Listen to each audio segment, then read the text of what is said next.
Hello बच्चों, कैसे हैं आप सभी। स्वागत है आपका हमारे यूट्यूब चैनल पे लर्निंग क्लासेस में। तो बच्चों, आज हम लोगों ने आपके लिए आदर्श उत्तर जो है आपके आदर्श प्रश्न पत्र जो सेट ए है विषय हिंदी का है ना, जो कक्षा 10वीं के लिए हम लोग अभी कंटिन्यू वीडियो के माध्यम से आपको बता रहे हैं उसका लेके आए हैं।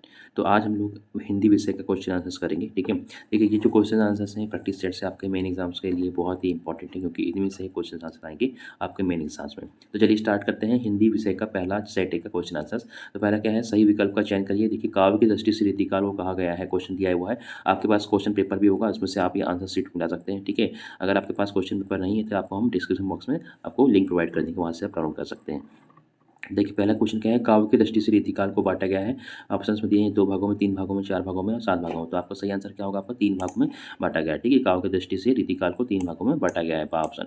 उसके साथ सूर्य के पदों के तेल की गागरी कहा गया है। सेकंड नंबर क्वेश्चन क्या है, सूर्य के पदों में तेल की गागरी कहा गया है। तो इसका सही आंसर क्या है, उद्धव को। ठीक है, आपका इसका सही आंसर 2 नंबर का है, उद्धव किया गया है। ठीक है, थर्ड नंबर का है, चरणों में निहित मात्राओं के आधार पर हुआ है। इसका सही आंसर क्या है, 2 नंबर का अर्ध सममात्रिक छंद क्या जाएगा, अर्ध सममात्रिक छंद आ जाएगा। ठीक है, चौथा नंबर का देखिए आप, नेताजी का चश्मा कहानी का मूल भाव है क्या है। ठीक है, तो नेताजी की जो चश्मा का मूल भाव क्या है कहानी का, देशभक्ति की भावना। ठीक है, तो आ जाएगा इसका देशभक्ति की भावना।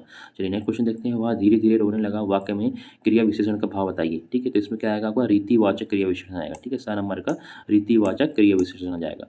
चलिए नेक्स्ट क्वेश्चन देखते हैं, भोलानाथ और उसके उनके हम उम्र चबूतरे के एक कोने को बना देते थे। तो उसके कहते हैं नाटक घर, क्या बोलते हैं, नाटक घर। 10 का आपका जो छठवा है उसका 10 सही आंसर। ठीक है, चलिए क्वेश्चन आपका पहला क्वेश्चन कंप्लीट होता है। अब रिक्त स्थान देखते हैं हम लोग। रिक्त स्थान में क्या दिया हुआ है, इस स्थान की पूर्ति कीजिए। पहला रिक्त स्थान क्या आपका, परशुराम अपना गुरु भगवान खालिस्तान को मानते थे। ऑप्शन में दिया आपके शिव, श्री कृष्ण, विष्णु। तो कौन आएगा इसमें, आपका शिव को मानते थे। ठीक है, भगवान श्री जो परशुराम थे वो किसको मानते थे, अपना गुरु अपने भगवान शिव को मानते थे। ठीक है, दूसरा है आपका, आश्रय की बाह्य शारीरिक चेष्टाओं को खालिस्तान कहते हैं। आश्रय की बाह्य शारीरिक चेष्टाओं को खालिस्तान कहते हैं। तो इसमें ऑप्शन दिया है आपको, विभाव, अनुभव और आलम। तो क्या आएगा आपका, अनुभव बोलते हैं। ठीक है, सेकंड जो आपका रिक्त स्थान क्या आएगा, अनुभव।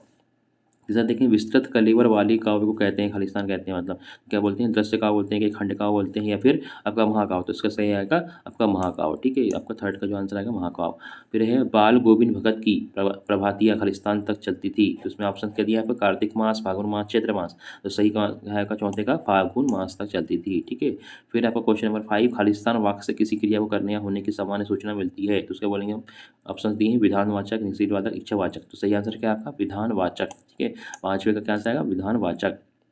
छठवा देखिए आप क्या है, कटाओं को बर्फ से ढके पहाड़ खालिस्तान की तरह चमक रहे हैं। तो क्या आएगा इसमें आपका, ऑप्शन दिए चांदी, सोने, मोती। तो क्या है, चांदी की तरह। तो छठवें क्या आ जाएगा आपका, चांदी। चलिए नेक्स्ट क्वेश्चन देखते हैं, सही जोड़ी जमाना देखेंगे आज हम लोग। तो इसके क्वेश्चन है सही जोड़ी जमाने। देखिए, पहला सही जोड़ी में जो ऑप्शन दिया है आपका क्या है, उत्साह कविता। तो उत्साह कविता का सही आंसर क्या आएगा, घ नंबर का आएगा। ठीक है, उत्साह कविता क्या जाएगा, घ नंबर का है ना। एक आह्वान गीत है, उत्साह कविता क्या है, एक आह्वान गीत है। दूसरा क्या है, मानवीय क्रियाओं का आरोप। मानवीय क्रियाओं का आरोप में क्या आएगा, इंगा जाएगा। मानवीकरण अलंकार, इसमें क्या है, मानवीकरण अलंकार। ठीक है, ये सब आपके सही आंसर दिए हुए हैं। ठीक है, तीसरा क्या है, रिपोर्ताज की भाषा खालिस्तान का है ना, सॉरी, रिपोर्ताज की भाषा में क्या आएगा, फ्रेंच। रिपोर्ताज की भाषा में क्या जाएगा आपका, 6 नंबर का फ्रेंच। ठीक है, फिर आपका चौथा, सफ़ेद पोष। तो ये क्या है, भद्र व्यक्ति। सफ़ेद पोष मतलब क्या है, भद्र व्यक्ति। जो कम बोलता है उसके बोलते हैं मितभाषी, है ना, आपको पता ही है, जो कम बोलता है उसे क्या बोलते हैं, मितभाषी। अज्ञेय मतलब क्या होता है, तार सप्तक। अज्ञेय का मतलब क्या है, तार, उसकी जो अज्ञेय है उनकी क्या रचना थी, तार सप्तक। ठीक है, ये आपको सही जोड़ी कंप्लीट हो जाती है। अब नेक्स्ट देखते हैं, एक वाक्य में उत्तर लिखना है आपको। ठीक है, क्वेश्चन देखिए क्या है एक वाक्य में। पहला क्वेश्चन क्या है, फसल कविता हमें किसके करीब ले जाती है। ठीक है, जो फसल कविता हमें किसके करीब ले जाती है, तो उसका आंसर क्या जाएगा, फसल कविता हमें कृषि संस्कृति के करीब ले जाती है। क्या में जाएगा, कृषि संस्कृति के करीब ले जाती है। ठीक है, नेक्स्ट देखिए क्वेश्चन आपका, विवाह के 2 भेद हैं, इसमें आपको बताना है विवाह के कौन से 2 भेद हैं। तो आपका क्या है, आलम्ब और दूसरा है उद्दीपन। पहला है आपका आलम्ब, दूसरा क्या है, उद्दीपन। ठीक है, ये आपके विवाह के 2 भेद है। ठीक है, नेक्स्ट क्वेश्चन है, शास्त्रों में काशी किस नाम से प्रतिष्ठित है। जो शास्त्रों में काशी जो है आनंद कानन नाम से प्रतिष्ठित है। ठीक है, आनंद कानन के नाम से। ठीक है, चलिए क्वेश्चन नंबर 4 देखते हैं, किस समास में प्रथम पद प्रधान एवं अव्यय होता है। किस समास में क्या होता है, प्रथम पद प्रधान एवं अव्यय होता है। तो क्या आएगा आपका सही आंसर, चौथे का, अव्ययी भाव समास में। कौन से भाव में, अव्ययी भाव समास में प्रथम पद प्रधान एवं अव्यय होता है। ठीक है, चलिए नेक्स्ट क्वेश्चन देखते हैं, अपना हाथ जगन्नाथ लोकोक्ति का क्या अर्थ है। अपना हाथ जगन्नाथ लोकोक्ति का क्या अर्थ है, इसका आंसर क्या है, अपना हाथ जगन्नाथ मतलब अपना काम स्वयं करना अच्छा होता है। ठीक है, ये इसका लोकोक्ति का अर्थ है। ठीक है, चलिए नेक्स्ट क्वेश्चन देखते हैं, भोलानाथ के पिता फूल के कटोरे में उसे क्या सान कर दिखलाते थे। ठीक है, तो भोलेनाथ के पिता फूल के कटोरे में उसे गोरस क्या है, गोरस भात है ना, गोरस भात सान कर खिला देते हैं, क्या है गोरस भात। ठीक है, चलिए ये क्वेश्चन आपके 6 पूरे कंप्लीट हो जाते हैं। अब नेक्स्ट देखते हैं हम लोग सत्य असत्य, है ना। सत्य असत्य क्वेश्चन देखेंगे, इसको कंप्लीट करते हैं। देखिए सत्य असत्य में क्या पहला क्वेश्चन आपका, मुख्य गाय की आवाज़ भारी व गंभीर होती है, तो ये क्या सत्य है क्या? बिल्कुल सत्य है, मुख्य गाय की आवाज़ भारी व गंभीर होती है। ठीक है, चलिए नेक्स्ट क्वेश्चन देखते हैं। क्वेश्चन नंबर 2 क्या है, दोहा और चौपाई वर्णिक छंद है, यह सत्य है। दोनों ही अलग अलग है, ठीक है, वर्णिक छंद नहीं है। तरह से देखते हैं, मानव संस्कृति एक अविभाज्य वस्तु है, मानव संस्कृति एक अविभाज्य वस्तु है, तो ये सत्य है। ठीक है, इसके बाद देखें, दो वर्णों के मेल को संधि कहते हैं, तो ये भी क्या है, सत्य है। इसके बाद आपका क्या है फिफ्थ क्वेश्चन, रंगीन पताकाएं शांति और अहिंसा का प्रतीक हैं, तो ये भी क्या है, असत्य है। ठीक है, ये क्या है, रंगीन पताकाएं शांति और अहिंसा का प्रतीक नहीं होती हैं। ठीक है, क्योंकि शांति और अहिंसा के प्रतीक के लिए सफ़ेद रंग होना चाहिए, वाइट रंग होना चाहिए। ठीक है, चलिए पढ़कर की छठवां क्वेश्चन क्या है आपका, पढ़कर ही लेखक अभ्यंतर विश्वसता को पहचानता है, तो बिल्कुल ये भी क्या है, गलत है, असत्य है। ठीक है, ये आपके क्वेश्चन पूरे हो गए। तो इसमें से आपके जो सत्य असत्य, इसमें से आपका पहला वाला सत्य था, दूसरा वाला क्या असत्य था, फिर तीसरा वाला सत्य था, चौथा वाला सत्य था। ठीक है, फिर आपका पांचवा जो है असत्य था और छठवा भी असत्य था। ठीक है, चलिए ये क्वेश्चन आपके कंप्लीट हो जाते हैं आपके सत्य से। आप देखते हैं नेक्स्ट क्वेश्चन।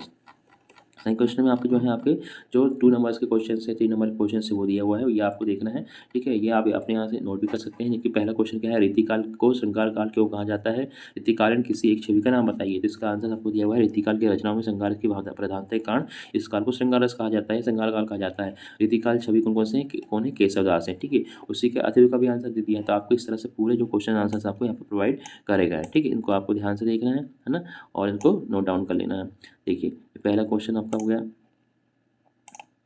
इसके बाद देखिए छठवें का हो गया, सातवें का हो गया, है ना, आठवें का हो गया।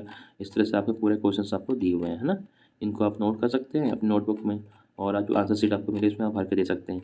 आपको ये जो नो क्वेश्चन है बहुत इंपॉर्टेंट क्वेश्चन, इनको आपको लिखना जरूरी है, ताकि और साथ में इनको आपको पढ़ लेना, ताकि जो मेन एग्जाम्स में आपके पूरे क्वेश्चन कंप्लीट हो जाएंगे, और जो क्वेश्चन हैं इन्हीं पेपर्स में, इन्हीं प्रैक्टिस सेट से ही आने वाले हैं। ठीक है, इनको आपको अच्छे से नोट लेना है। ठीक है, ये देखिए इसको आप लोग नोट कर लीजिएगा अपनी नोटबुक है, या फिर इसको आप पढ़ लीजिएगा। ठीक है, अच्छे से। ठीक है, पूरे क्वेश्चंस के आंसर दिए हुए हैं, इसको आप नोट कर लीजिएगा। क्वेश्चन नंबर 23 तक दिया हुआ है। ठीक है, चलिए तो ये हमारा वीडियो कंप्लीट होता है। ये वीडियो आपको कैसा लगा हमें कमेंट्स बॉक्स में बताएं। ठीक है, इसके नेक्स्ट वीडियो हम लोग आपका सेट पी लेके आएंगे। ठीक है, जो कि हिंदी सब्जेक्ट का रहेगा, और इस वीडियोज़ को अपने फ्रेंड्स को भी शेयर करें, ताकि उन्हें भी इसका लाभ मिल पाए। ठीक है, और अगर आपने चैनल को सब्सक्राइब नहीं करा तो चैनल को सब्सक्राइब जरूर कर दें। ठीक है, चलिए वीडियो देखने के लिए बहुत बहुत धन्यवाद। Thanks for watching.